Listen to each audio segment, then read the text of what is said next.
Today. Well, you all know what today is, right? Wow. It's 9/11, right? But it's just not any old 9/11. It's 15 years after 9/11. You know the details, right?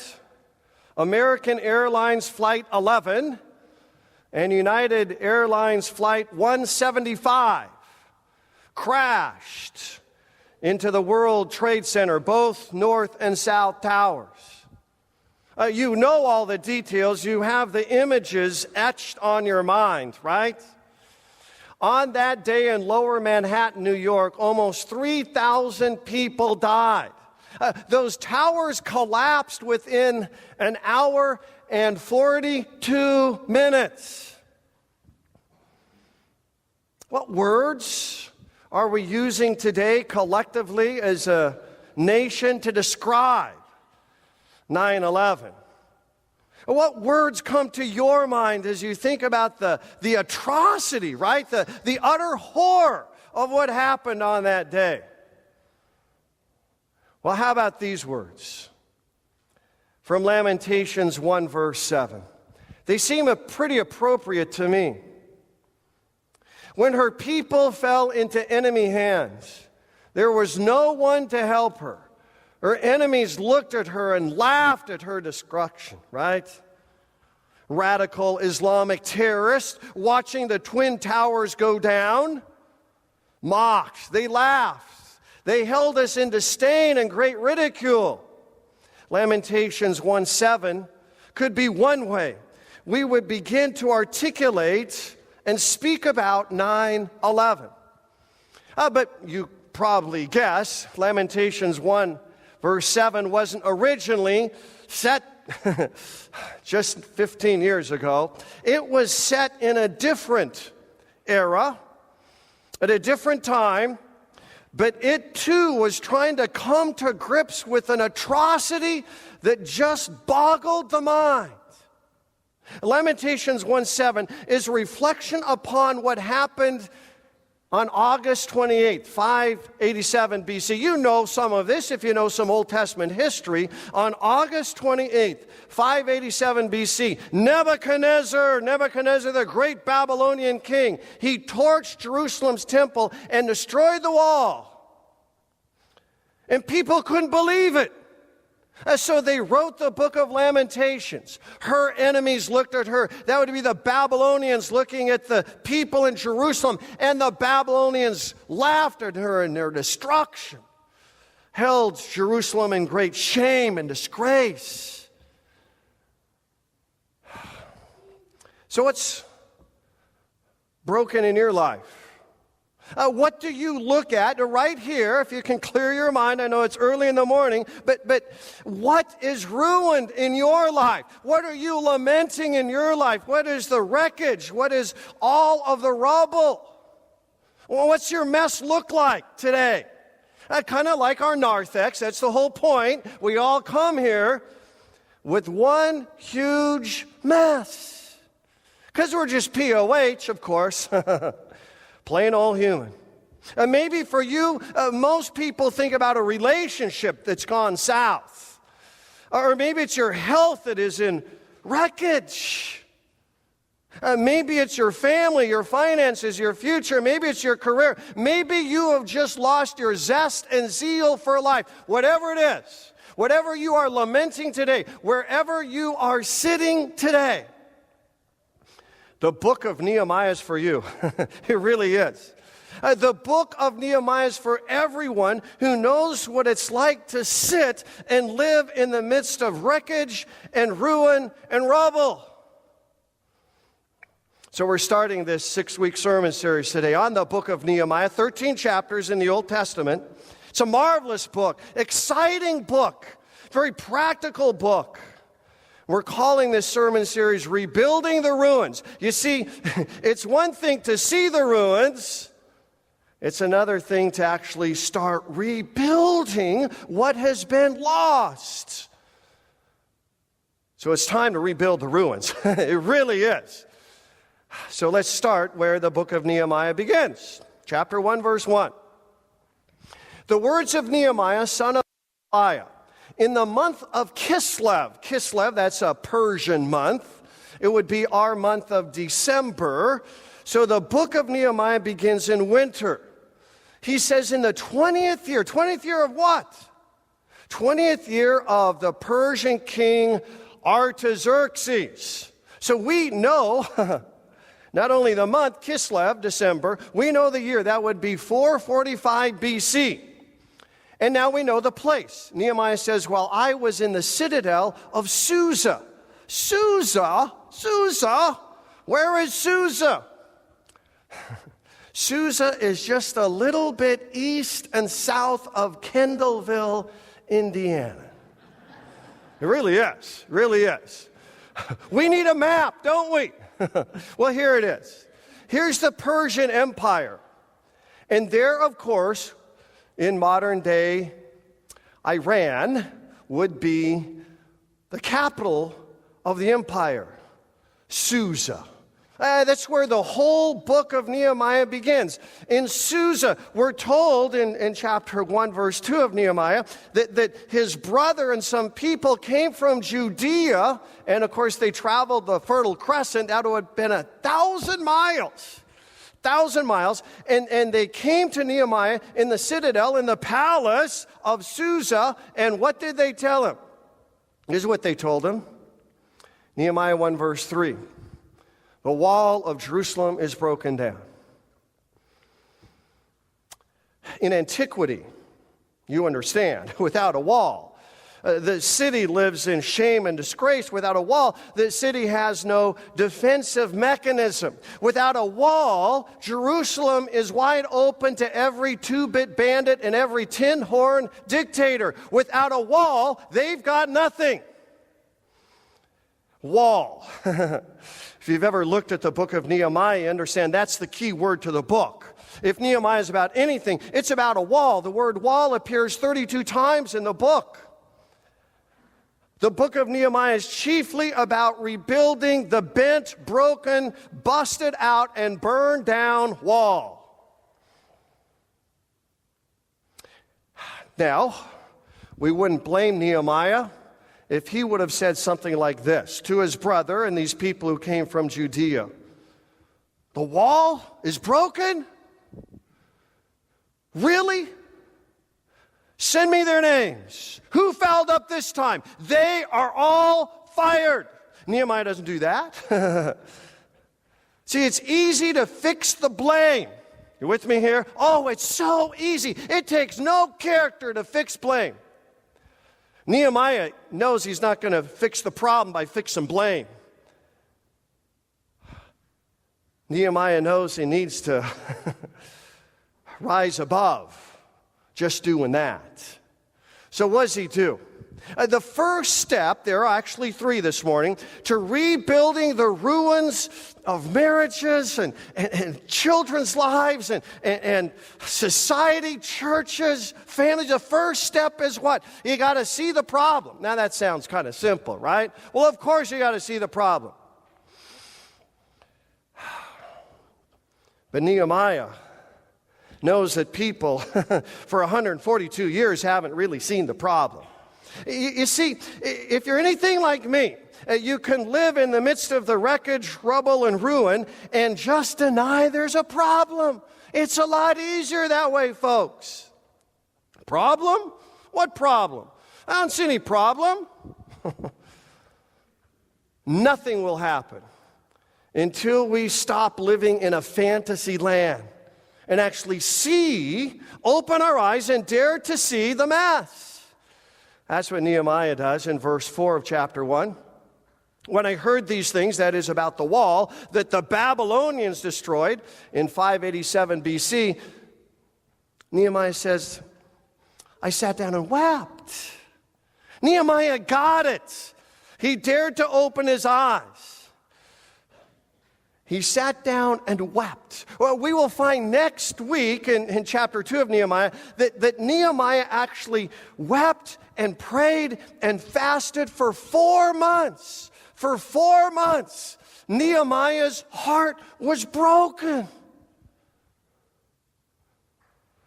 But for 142 years, no one in Jerusalem really had a broken heart. You can do the math. If the Babylonians destroyed it in 587, and this is 445 BC, the city has been without a wall for 142 years. No one did a darn thing.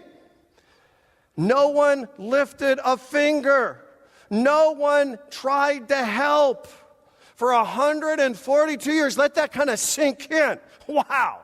People just sat there for generations amongst the wreckage and ruin and didn't even start to rebuild.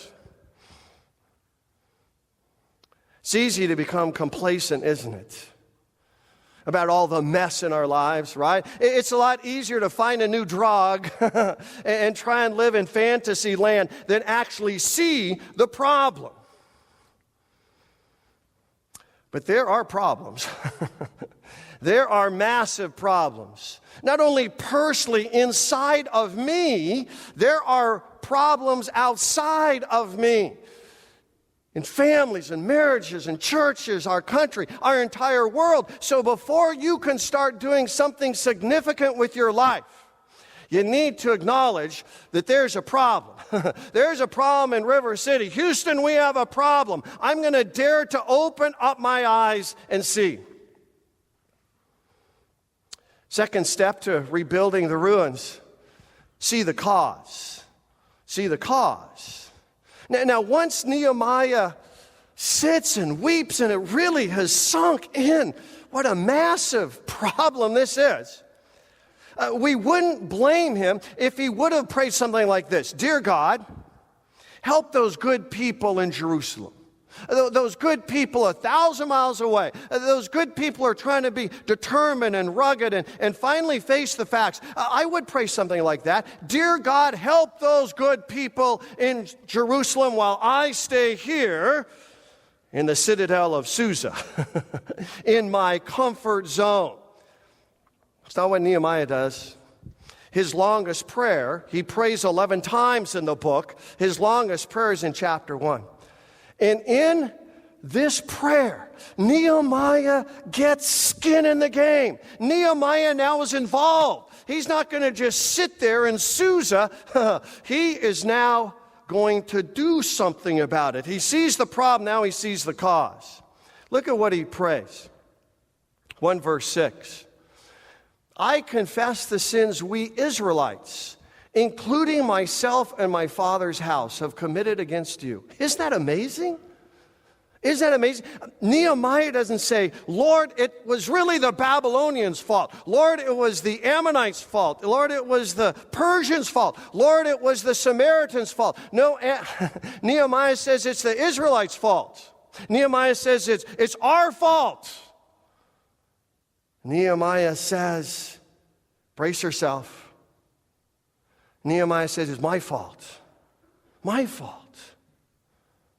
It's partly my responsibility, God, that your chosen city, the capital of your chosen people, is still lying in ruins. It's my fault. He's seeing the cause, isn't he? Look what he says also in chapter 1, verse 7. Not you, not they, not those folks over there, not her, not him. No, we have acted very wickedly toward you. We've not obeyed the commands, decrees, and laws you gave your servant Moses. Nehemiah takes the high road. So often, you and I take the low road, right? What's the low road? It's my sister's fault. It's my dad's fault. It's my teacher's fault. It's the coach's fault. It's my parents' fault. It's the boss's fault. It's the company's fault. And it is sure the government's fault. Nehemiah doesn't know that. He didn't do that at all. Nehemiah doesn't blame. Put blame together. To blame is to be lame. You don't want to live a lame life, do you? No one wants to live a lame life. Well, if you want to stop being lame, start confessing. that part of the problem is actually due to me. Most of the times, not all the times, I understand that, but most of the times when I look at the wreckage and ruin and rubble in my life, I've got a part in that. It's been my stinking and sour attitude, my bitterness, my rage that is part of the problem. Before we can be part of the solution, this is what Nehemiah is teaching us. We need to confess we're part of the problem. You with me on this? Let me say it again. Before we can be part of the solution to rebuilding, I need to confess I'm part of the problem. So I want to see the problem. I want to see the cause of the problem. A lot of times, it's me. Nehemiah goes on. Third part of this sermon. See the solution. See the solution. There's a solution. There really is. Look what Nehemiah says in his prayer. Then I said, O Lord God of heaven, the great and awesome God. Nehemiah loves this phrase, great and awesome. In fact, he gets it from Deuteronomy 7, verse 21. Moses first wrote this. Nehemiah likes the great and awesome God idea so much, he's going to repeat it again in chapter 4, verse 14 of his book. Nehemiah understands how awesome his God is. And this Hebrew word that we're translating here, awesome, is actually Nora. Nora. So if you know any female named Nora, and she comes to you and says, what'd you learn in church today? You'll say, I learned something. I learned you're awesome. I learned you're awesome, Nora. Nora. It means awesome in Hebrew. Maybe in English too. Nora is frequently used in the Old Testament to connect us with God's mighty act of deliverance when he brought his people Israel out of the house of slavery and out of bondage in Egypt with a mighty hand and outstretched arm. Nora, awesome. This God is great and awesome. You know the story. Pharaoh and his chariots and horses were no match for this great and awesome God. He is large and he is in charge. And Nehemiah needs to know that. He really does. Because you may remember, Nehemiah works for the most powerful man on the planet. Nehemiah works for King Artaxerxes, the great Persian king who reigned from 464 to 424 BC. Nehemiah works for him. Nehemiah's like in the Oval Office. He works for the most powerful Persian on the planet. So Nehemiah needs to remind himself and remind us that compared to this great and awesome God, King Artaxerxes, he's small potatoes. Artaxerxes is minor league. Artaxerxes is just a little bit of nothing. We have this promise, don't we, of this great and awesome God in flesh and in blood. And this great and awesome God has a heart. With a mighty hand and outstretched arm, he saved you from hell and hopelessness. With shed blood, a piercing scream, 3 hours of darkness, and an empty tomb, our great and awesome God shows that he is large and he is most certainly in charge. He is the solution to every problem you will ever have. Really, truly, certainly. Jesus of Nazareth has defeated death, Satan, and devil. Jesus looks at those enemies and with great confidence he says, bring it on. See the solution in your Savior. He is large and he is in charge, but also see, and here we go, brace yourselves, also see the solution to your mess in you. Oh, come on. Me?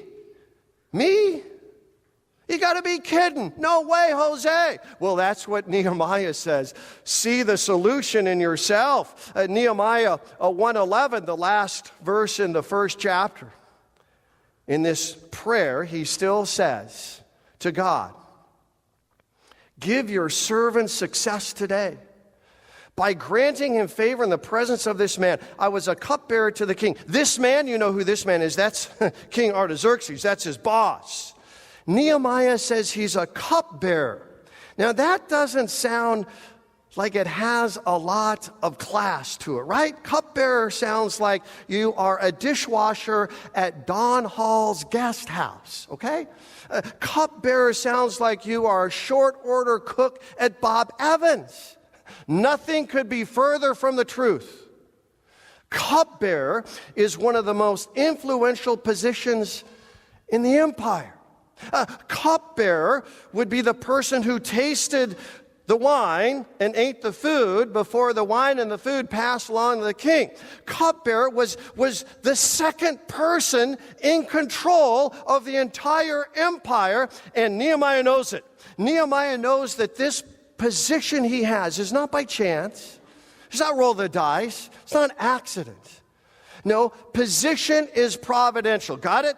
Your position, my position, every believer's position is providential. Nehemiah is a cupbearer for Artaxerxes so he can rebuild ruins. Please, please don't think of where you're at in school. Your leadership positions in school or in the community or on the job or in the church, those positions are not accidental. It's not a roll of the dice.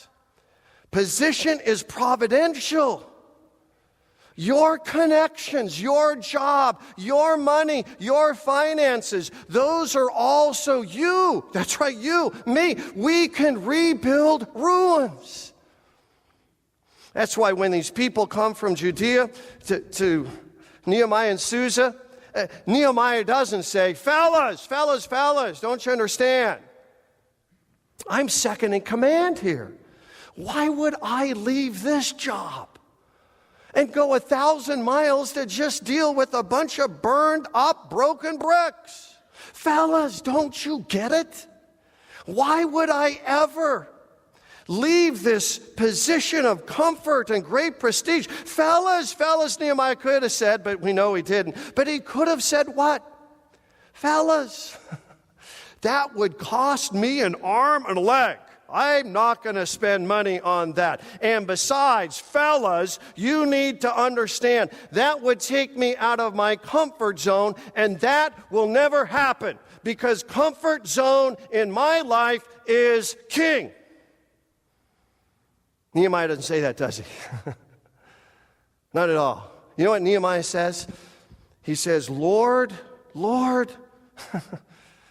send me. 9/11, right? 15 years ago. The carnage, the wreckage, the horror, it all reminds us that sometimes life kind of looks like that, nationally as well as personally. So what do? Blame someone else. Hide our head in the sand. Deny the whole thing. Live a life of comfort. No, God is calling you. You know that. God is calling you to roll up your sleeves and rebuild the ruins. And you know what? With time and patience and good planning and rugged determination, ruins can be rebuilt. Ruins can rise again. I'll say that again. Your ruins, my ruins, our nation's ruins rise again.